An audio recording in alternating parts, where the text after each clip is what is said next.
민주당에서 지금 희생자들을 어떻게든 접촉을 해서 얼굴과 이름을 공개하자 이런 문자가 있었는데 한 언론사에 포착된 문진석 의원의 휴대전화 메시지입니다.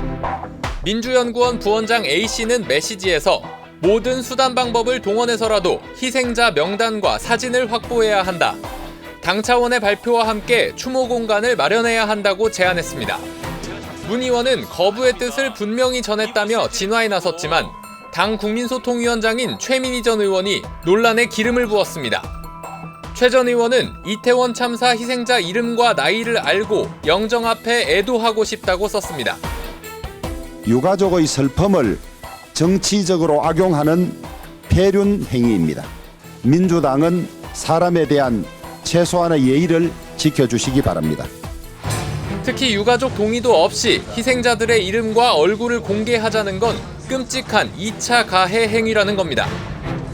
논란이 커지자 야당은 명단 공개 논의 자체가 없었다고 일축했지만 부적절한 의견으로서 그런 의견을 당내에서 논의할 상상 자체가 불가능한 상황입니다. 이재명 대표가 온전한 추모를 위해 이태원 참사 희생자 공개가 필요하다고 요구했습니다. 세상에 어떤 참사에서 이름도 얼굴도 없는 곳에 온 국민이 분향을 하고 애도를 합니다. 유족이 반대하지 않아야 한다고 전제했지만 논의조차 없다던 당의 공식 입장을 하루 만에 당대표가 뒤집은 겁니다. 유족이 반대하지 않는 한 공개할 수 있다고 생각하는 게 잘못된 거죠. 그 말 자체가 그러니까 공개는 그분들이 스스로 알아서 하는 것이지 더불어민주당에서 공개를 할 테니까 뭐 그 피해자 쪽에서 거부하거나 이러지 않으면 공개하겠다. 그러니까 이런 것 발상 자체가 그렇죠. 잘못된 겁니다. 그러니까 주체가 누구냐죠. 유가족의 어떤 협의체 같은 게 꾸려져서 우리가 추모 공간을 좀 마련해줬으면 좋겠다라고 의사를 밝히면 그거 최대한 도와드려야 되지만 정당이 그걸 나선다는 것은 그건 좀 얼빠진 얘기죠. 근데 그거를 국민들이 알아요. 이거를 정치적으로 이용한다는 것을 국민들도 굉장히 느끼고 있는데도 불구하고 당대표가 그런 말씀을 하시는 거는 본인이 지금 되게 초조한 거죠. 사법 리스크 때문에. 초조한지 안 한지는 제가 뭐 그분 마음속에 안 들어가봐서 모르는데 어쨌든 저한테도 그 문진석 의원한테 문자 오는 게 저도 왔어요. 나는 그분이 문자 보낸 분이 그냥 일반 당원인 줄 알았어요. 뭐 그냥 그러고 내용 보니까 뭐 말도 안 되는 얘기라 확 삭제해버렸는데 뭐 그런 게 한두 개가 아니거든요. 그런 정도의 것이라고 생각했고 당의 의원들 사이에 그거에 대해서 뭐 해야 되는 거 아니냐라고 한 걸 논의하는 걸 본 적이 없습니다. 정말로 부적절하고 말도 안 되는 것이 뭐라고 얘기했냐면 유족들이 거절하지 않는 한 공개해야 된다. 여기서 이재명 대표가 말한 거는 정부에서 공개하라는 거예요. 세상에 무슨 권한으로 정부에서 그걸 공개합니까? 그건 개인정보법 위반입니다. 말도 안 되는 거고 그리고 세월호 참사 때는 이제 같은 학교 학생들이 많아서 자연스럽게 또 부모들이 이렇게 모이고 했는데 여기는 각각 별개거든요. 그러면 정부에서 지금 슬픔에 빠져 있고 정신을 못 차릴 유족들한테 전화해서 우리가 그 돌아가신 분 얼굴하고 이름을 공개하려고 하는데 거절하시겠습니까? 이걸 물어봐야 된다는 거죠. 정말 인간에 대한 예의가 없는 겁니다. 정말 진짜 저도 그걸 보는 순간 이 사람이 제정신인가 정치인인 거를 떠나서 막 그 정도인 거죠. 이재명 대표가 잘 쓰는 전략이에요.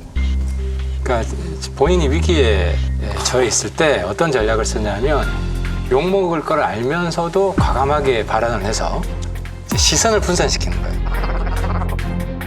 정진상 압수수색이 있었잖아요. 그럼 아마 다른 더 큰 뉴스거리를 만들어야 된다는 생각을 했을 것 같아요. 그러지 않으면은 뉴스에 굉장히 큰 부분을 차지할 거 아니에요? 근데 욕먹는 발언을 만들면 이건 사법적 리스크 때문에 정치 생명이 끝나는 것이고 이 유족 명단 이야기한 것은 욕먹는 걸로 끝나는 거거든요. 충분히 회복 가능한. 이런 머리를 쓰는 것 자체가 한두 번이 아니에요. 이제 그 전에 대선 선거 때도 갑자기 점령군 이야기를 꺼내요. 이재명 경기지사는 미군은 점령군이 맞다고 재차 강조하며 본인의 발언을 비판하는 인사들에게 역사 지식 부재를 돌아보라고 반박했습니다.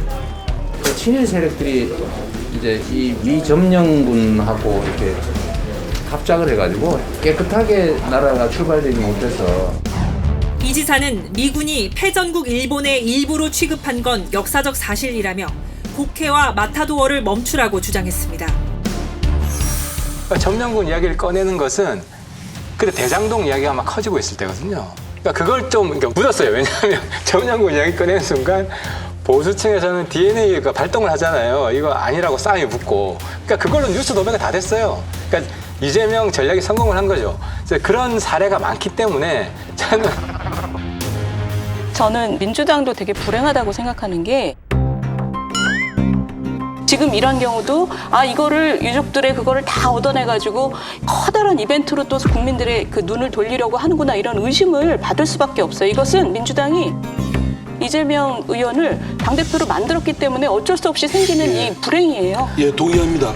지금 이런 윤석열 정부나 국민의힘의 잘못된 거에 대해서 누구보다 앞장서서 그 세게 비판을 하고 국민의 목소리를 대변하고 또 이를 리드해야 될 책무가 제1야당인 민주당한테 있는데 그것에 대한 그 소구력이나 설득력이 약화되는 것은 정권 교체를 실패한 그 더불어민주당의 실패하고 대표의 흥결 때문에 딱 발목을 쥐고 있는 부분이 있다는 건 저도 인정합니다. 그럼에도 불구하고 그렇다고 또 해야 될 얘기를 안 할 수는 없는 거죠.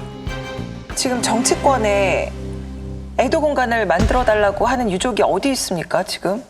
누구는 공개하고 누구는 공개 안 하겠다 그러면 별의별 억측도 생길 수 있고 별의별 잡음도 많이 나올 수 있는 왜 이런 일을 던지는 건지 그리고 꼭 얼굴과 이름을 알아야지만 애도를 합니까? 일부러 시선을 분산시킨다는 말씀을 하셨지만 저는 솔직히 그 생각도 안 드는 게 돌아가신 분에 대한 공감 같은 게 전혀 없을 때가 있어요. 언젠가도 뭐 누구 아냐 그랬더니 뭐 어쨌든 조의를 표한다 뭐 이런 말을 하는 거를 보거나 지금이 아니 그 가족이 돌아가신 분들의 심정을 요만큼이라도 생각을 했으면 어떻게 이런 발상이 나올 수가 있나. 이거는 저는 기본적으로 정말 문제가 있다고 생각을 합니다. 그러니까 유족한테 어떤 도움을 줄 수 있을까 그것을 진짜 심도 있게 고민한 사람이라면 이런 아이디어가 안 나올 것 같아요. 정말. 그러니까 국어 시간에 영어 공부하고 영어 시간에 수학하고 수학 시간에 과학 공부하는 친구들이 대체로 성적이 나빠요.